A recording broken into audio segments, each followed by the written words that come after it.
The wind, a razor of ice and fury, screamed across the Montana territory, clawing at the woman's threadbare cloak as if it were a living thing, desperate to strip the last vestiges of warmth from her, and the small child clutched to her chest.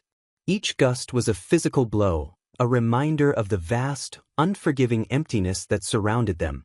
Ilara stumbled, her boots sinking into the deepening snow, the world a blinding vortex of white. The sun had vanished hours ago, swallowed by a sky the color of a fresh bruise. Cold had seeped past her bones and into her soul, a creeping numbness that promised a final, terrible peace. She looked down at her son, Thomas, his small face pale and still against her shoulder, his breaths shallow puffs of vapor in the killing air. This was the end of their flight, not in the sanctuary of a distant town, but here, in the heart of a winter storm that had no mercy. She had run from a monster only to be claimed by the wilderness, a final, cruel irony in a life that had been stripped of everything but this one desperate act of love for her child. Her husband's face, warm and kind, flickered in her mind's eye, a ghost of a life that felt like it belonged to another person. She had failed him. She had failed them both. With a final, shuddering sob that was stolen by the wind, Ilara sank to her knees, pulling the cloak tighter around Thomas, her body a final, futile shield against the inevitable. Have you ever felt a cold so deep it threatened to extinguish the very fire of your spirit? Have you ever faced a storm not of snow and wind, but of circumstance, that left you feeling utterly alone, forsaken in a wilderness of your own heart? This is a story for you. It is a story of a woman who lost everything, and a man who had already buried his heart in the frozen ground long before the first snows fell. It is a tale that asks if two broken souls, cast into the merciless frontier, can find in each other not just a shelter from the storm, but a reason to see the sunrise again. It is the story of how a warrior, lost to the world, chose to defend the honor of a woman who had forgotten she had any left, and in doing so, found his own redemption in the last place he ever thought to look. Join us as we journey into the heart of the storm, to discover if love can truly be a fortress against the darkest of winters.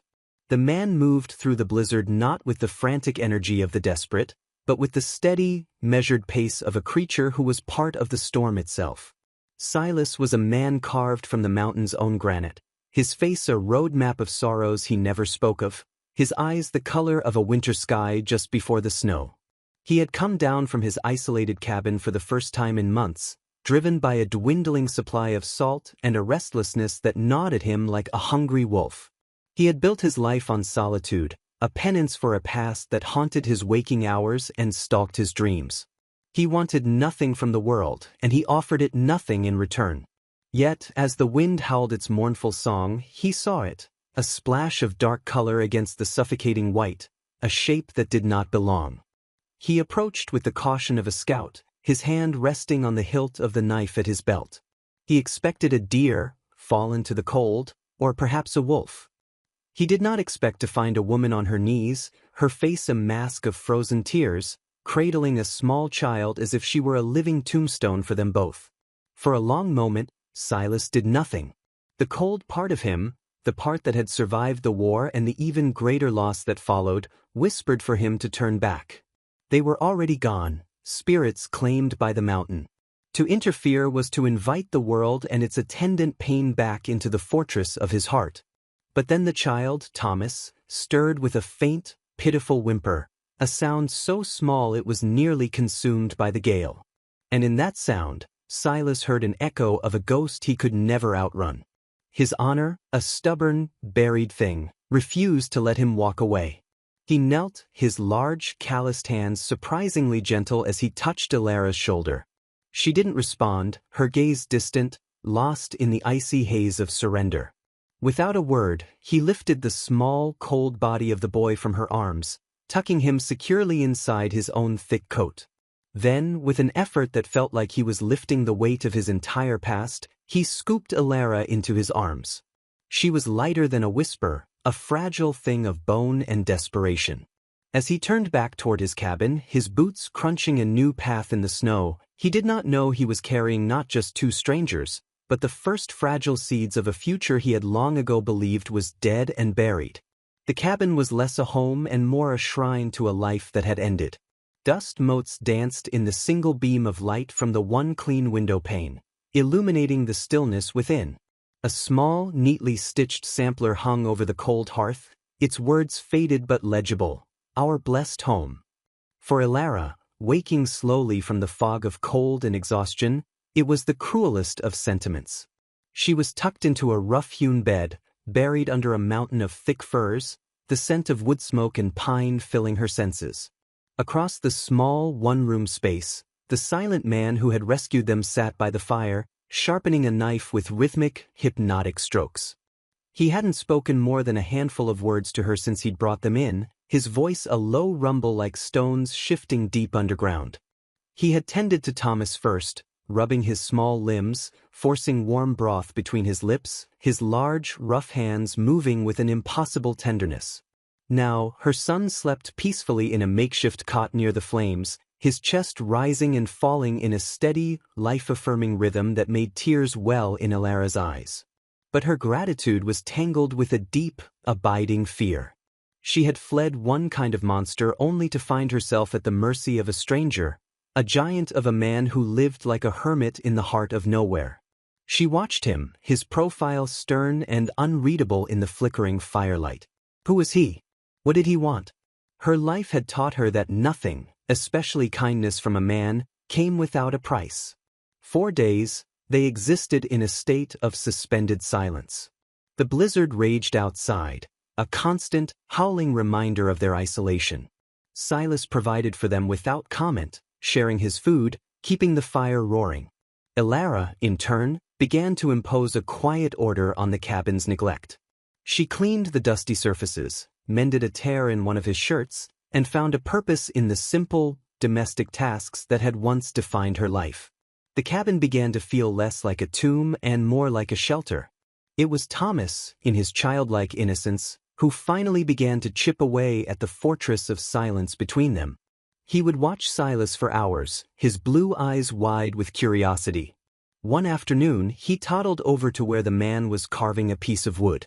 "What's that?" he asked, his voice clear in the quiet room. Silas paused, his hand stilling. He looked at the boy, and for the first time, Ilara saw something other than grief or suspicion in his eyes. A flicker of something softer, something wounded. "A bird," he grunted, showing the boy the rough shape of a hawk. He didn't smile, but he didn't push him away either. From that day forward, Thomas became the bridge. He would ask Silas questions Ilara dared not ask, and Silas would answer in his terse, clipped way, slowly revealing slivers of his life. He taught the boy how to tie a knot, how to listen for the sound of the wind in the pines. And as Ilara watched this gruff, solitary man show a quiet, aching patience with her son, a tiny, fragile seed of trust began to take root in the frozen soil of her heart. She was still afraid, but it was no longer a fear of him. It was a fear of the hope he was beginning to represent. The storm outside finally broke, leaving the world encased in a brilliant, pristine silence, but the storm inside the cabin continued to brew. The unspoken questions hung in the air, thick as wood smoke. They had shared a roof, shared meals, shared the quiet miracle of her son's recovery, but they remained strangers, each locked in the prison of their own past. One evening, as the fire crackled and cast long shadows on the walls, Ilara knew the silence could hold no longer. She was mending one of Thomas's small shirts, the simple act of pulling a needle and thread a comforting anchor in the uncertainty of her life. Silas sat across from her, cleaning his rifle, his movements precise and economical. "Why?" she asked, her voice barely a whisper, yet it cut through the quiet like a blade. "Why did you help us?" He didn't look up from his work, his hands never faltering. "No man leaves a woman and child to die in the snow." His answer was simple, a statement of fact, a code he lived by. It was honorable, but it wasn't enough. It didn't explain the gentleness he showed her son, or the profound sadness that swam in the depths of his eyes when he thought no one was looking. Taking a deep breath, she decided to offer the one thing she had left, her truth. "His name was Baron Croft," she began, and the story spilled out of her, a torrent of grief and injustice she had held back for months. She spoke of her husband, a good and honest farmer, and the fertile patch of land they had worked with their own hands. She described the baron's covetous gaze, the way he looked at her land, and at her, as if they were both just objects to be purchased or taken. She recounted the hunting accident, that was no accident, the cold certainty in her heart that Croft's hands were stained with her husband's blood. And she told him of the baron's final, cruel proposition, to become his property, his mistress, or to see her son taken from her and sent to an orphanage while she was cast out with nothing. Her flight into the storm had not been a choice, it had been the only act of defiance she had left. When she finished, the only sound was the hiss and pop of the fire. She had laid her soul bare, and she braced herself for judgment, for pity, or worse, for indifference. Silas finally set his rifle aside. He looked at her, his gaze direct and piercing, and for the first time he let her see past the stone walls he had built around himself. He saw not a victim, but a survivor. He saw the same steel will in her that had once lived in another woman, in another life. He didn't offer empty platitudes or words of comfort. He offered something far more valuable. "He will not find you here," Silas said, his voice a low, solid vow. "You are safe here." It was not just a promise of physical protection. It was an acknowledgement of her pain, a validation of her fight. In that moment, Ilara felt the ice around her own heart begin to crack, and she understood that this silent, wounded man was not just her rescuer. He was her sanctuary. The passing weeks painted the landscape in the soft hues of an early thaw, and with the melting of the snow came a melting of the reserve between them. A new rhythm took hold in the small cabin, a rhythm of shared purpose and unspoken understanding. Mornings were for chores, Silas chopping wood with a powerful, steady swing of his axe while Ilara managed the hearth and home, turning his Spartan shelter into a place of warmth and comfort. She found his late wife's garden, buried under the snow, and began to plan for the spring, a small act of faith in a future she was beginning to dare to imagine. He taught her things she never thought she would need to know, practical lessons in survival that were also lessons in self-reliance. He showed her how to track a deer, how to read the clouds, and, most importantly, how to hold and fire a rifle. The first time she held the heavy weapon, it felt alien in her hands, a tool of violence and death. But as Silas stood behind her, his presence a solid wall at her back, his hands guiding hers, she felt not fear, but a surge of empowerment. "Don't think of the noise," he'd said, his voice a low murmur by her ear. "Think of what you're protecting." When she finally fired, hitting the tin can he'd set on a distant stump, a fierce pride bloomed in her chest. She was no longer just a woman who had run, she was a woman who could stand her ground. In these quiet moments of instruction, a new language formed between them, one of gentle touches and shared glances. The gruff solitude began to fall away from Silas, replaced by a quiet contentment. He found himself watching her as she hummed a soft lullaby to Thomas, or the way the firelight caught the gold in her hair, and felt a warmth spread through him that had nothing to do with the hearth. He started to talk, not about the war or the wife and child he had lost, that grief was still a sacred, silent place, but about the mountain, the names of the birds, the stories of the stars. He was sharing his world with her, the only world he had left. One afternoon, Thomas, who had taken to following Silas like a small shadow, stumbled and fell, cutting his knee on a sharp rock. His cry was one of pain and surprise. Before Ilara could even rush out the door, Silas was there, scooping the boy up, his large hands impossibly gentle as he examined the wound. He carried him inside and cleaned the cut with a practiced care that spoke of a deep, remembered fatherhood.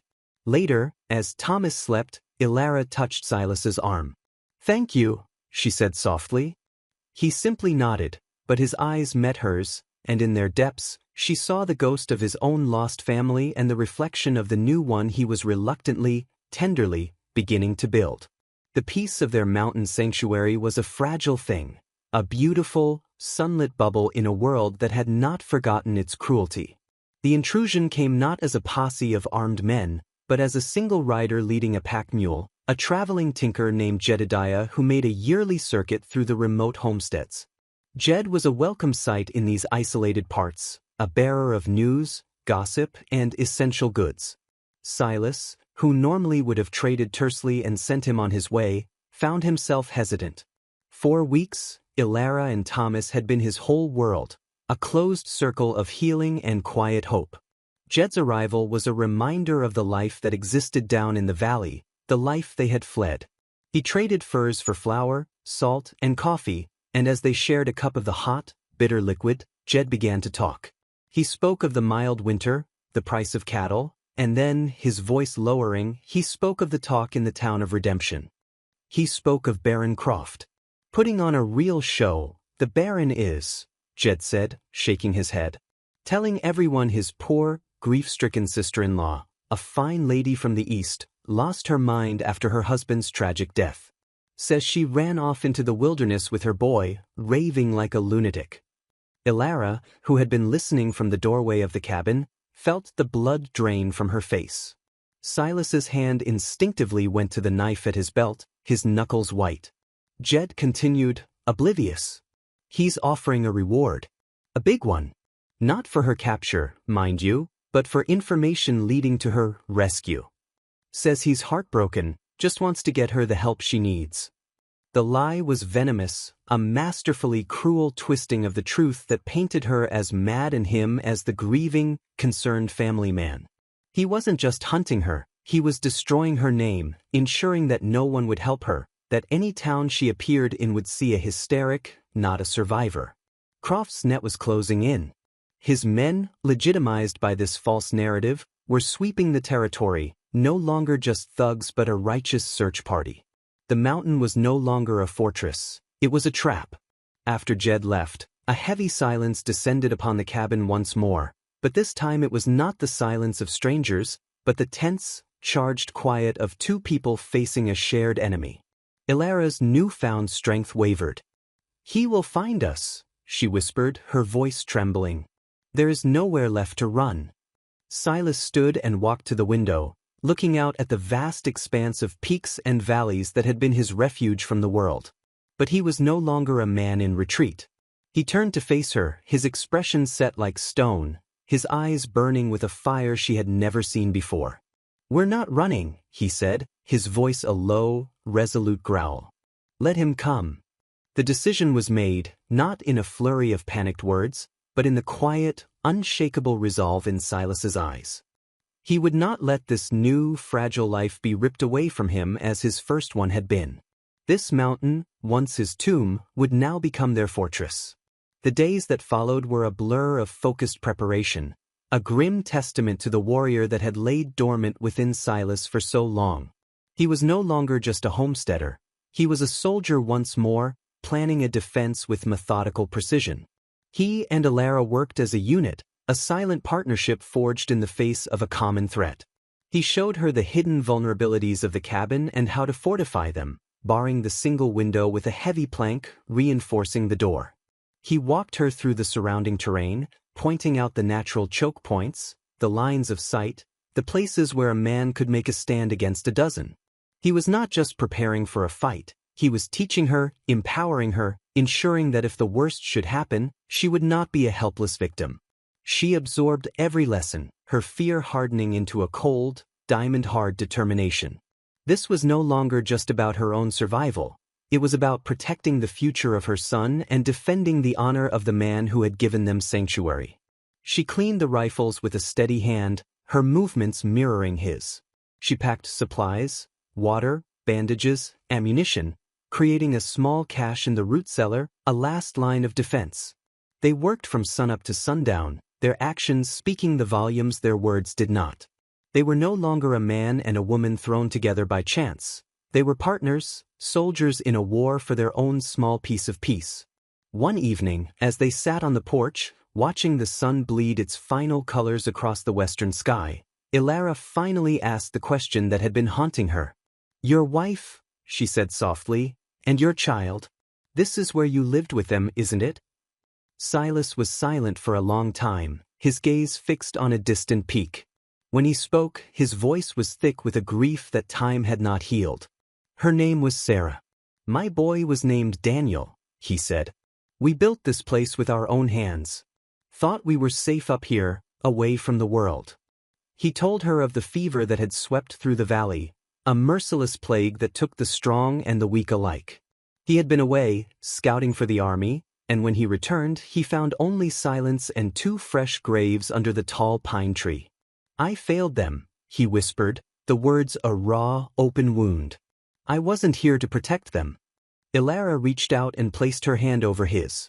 "You didn't fail them," she said, her voice firm with a conviction that came from her own heart. "And you will not fail us." In that moment, their hands clasped in the twilight, they were not just preparing for Baron Croft.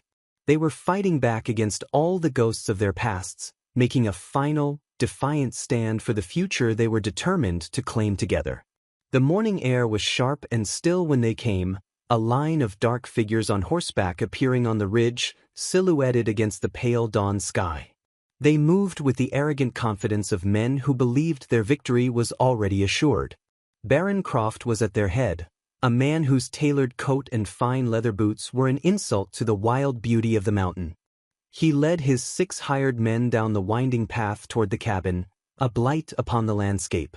Inside, there was no panic. There was only a cold, waiting calm. Thomas was hidden safely in the root cellar, wrapped in blankets with a stern but loving instruction to stay silent no matter what he heard. Silas stood by the reinforced door, his rifle resting in the crook of his arm, his face an unreadable mask of granite. Ilara was positioned at the side of the hearth, a second rifle braced against the stone, her line of sight covering the approach to the cabin's single, barred window. Her heart hammered against her ribs, but her hands were steady. She was no longer the terrified woman who had fled into the storm. She was a protector. Croft reined in his horse a stone's throw from the cabin. "Ilara," he called out, his voice smooth and laced with a false concern that made her stomach turn. "My dear, this foolishness has gone on long enough. Come out now. This man has filled your head with nonsense. You are unwell. Let me take you and the boy home." The only reply was the click of the hammer on Silas's rifle, a sound that was unnervingly loud in the morning silence. Croft's smile faltered. "I see. He means to play the hero. A foolish choice." He gave a signal to his men, who dismounted and began to spread out, advancing on the cabin from all sides. The first shot was not a thunderous roar, but a sharp crack that echoed through the valley. It came from Silas, and one of Croft's men crumpled to the ground, clutching his leg. The world exploded into chaos. Gunfire erupted, splintering the log walls of the cabin, kicking up dirt and snow. Silas moved with a deadly economy, firing, reloading and firing again, each shot carefully aimed, each one finding its mark.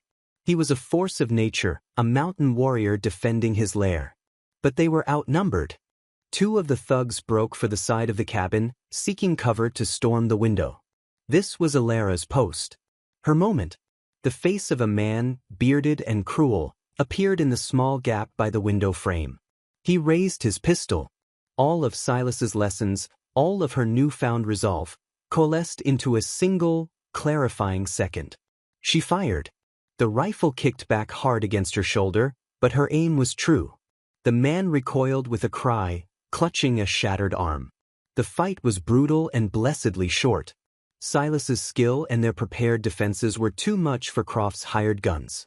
Within minutes, it was over. The surviving men fled back into the wilderness, leaving their wounded behind. The sudden silence was deafening. But then, the cabin door splintered and burst inward. Baron Croft stood there, his fine clothes disheveled, his face contorted in a mask of pure rage. In his hand, he held a pistol, and it was aimed directly at Ilara. "You whore!" he snarled. "You were supposed to be mine." Silas lunged for him, but Croft was faster, firing a wild shot that grazed Silas's arm. Before he could fire again, Ilara, acting on pure instinct, swung the butt of her rifle in a desperate arc, striking Croft's hand. The pistol clattered to the floor. Croft backhanded her, sending her stumbling back against the wall. He lunged for the fallen gun, but Silas was on him, all the repressed grief and rage of years finally unleashed. It was not a fight of skill, but of raw, primal fury. They crashed against the furniture, 2 forces of will colliding. But where Croft was fueled by greed and entitlement, Silas was fueled by a fierce, protective love. He fought for Sarah and Daniel, the family he couldn't save, and for Ilara and Thomas, the family he would not lose. He drove Croft back, out the door and into the morning light, his final blow a righteous, definitive end to the man's tyranny. The aftermath was a profound and aching quiet, broken only by the sound of their own ragged breaths. The threat was gone, the air cleansed of Croft's poisonous presence. Ilara rushed to Silas's side, her hands trembling as she tore a strip from her petticoat to bandage the bleeding gash on his arm. He winced, but his eyes never left her face, filled with a raw and overwhelming emotion he no longer tried to hide. He had not just fought for her, she had fought alongside him. She had saved him. He reached up, his uninjured hand cupping her cheek, his thumb gently wiping away a smudge of gunpowder from her skin. In that touch, a universe of unspoken words was exchanged, gratitude, respect, and a love that had been forged in the crucible of shared danger. A small cry from the root cellar broke the spell, and a moment later Thomas emerged, his eyes wide with fear and confusion. Ilara swept him into her arms, burying her face in his hair, overwhelmed with the fierce, animal relief of a mother whose child is safe. Silas watched them, his heart aching with the beauty of it, and knew with an absolute certainty that this was his family now. This was his home. Later that day, the town marshal and a posse, alerted by the fleeing thugs, arrived at the cabin. They found not a madwoman held captive, but a scene of justified defense. The story, once pieced together from the wounded men and Ilara's own clear, steady testimony, cleared her name forever. Baron Croft's reign of greed and cruelty was over. The land, her husband's legacy, was hers once more. An epilogue, written by the hand of spring, unfolded in the months that followed. They did not leave the mountain. The cabin, once a monument to loss, was transformed. New windows let in the morning light, and Sarah's garden bloomed again under Ilara's tender care, its bright colors a defiant testament to life's persistence. The sounds of a child's laughter now echoed through the pines where once only a sorrowful wind had blown. Silas, the stoic protector, learned to smile again, the deep lines of grief on his face softening with a quiet joy. He taught Thomas how to fish in the mountain streams and how to carve his own small wooden birds. He and Ilara were married by a traveling preacher under the tall pine tree that marked the graves of his past, a ceremony not of sorrow, but of new beginnings. They stood together, two souls who had been forsaken in the wild, and found in each other a love that was as strong and enduring as the mountain itself, a sanctuary built not of logs and stone, but of courage, honor, and a shared, resilient hope. The world is full of storms, is it not? Storms of loss, of injustice, of fear. We can often feel like we are facing them alone, adrift in a wilderness with no clear path forward. The story of Ilara and Silas reminds us that even in the deepest, coldest winter of the soul, the seeds of a new spring are waiting. It teaches us that true strength isn't the absence of fear, but the courage to stand and fight for what you love, even when your hands are trembling. It shows us that a heart, no matter how badly broken or how long it has been buried, can learn to beat again, to trust again, to love again. The greatest fortresses are not built of stone, but are forged in the bonds of loyalty, honor, and compassion we build with one another. If this story of love against all odds touched your heart and reminded you of the enduring power of the human spirit, let us know in the comments below. What part of their journey resonated with you the most? Don't forget to like this video and subscribe to our channel for more inspirational stories of courage, redemption, and the unbreakable power of love. Thank you for joining us on this journey.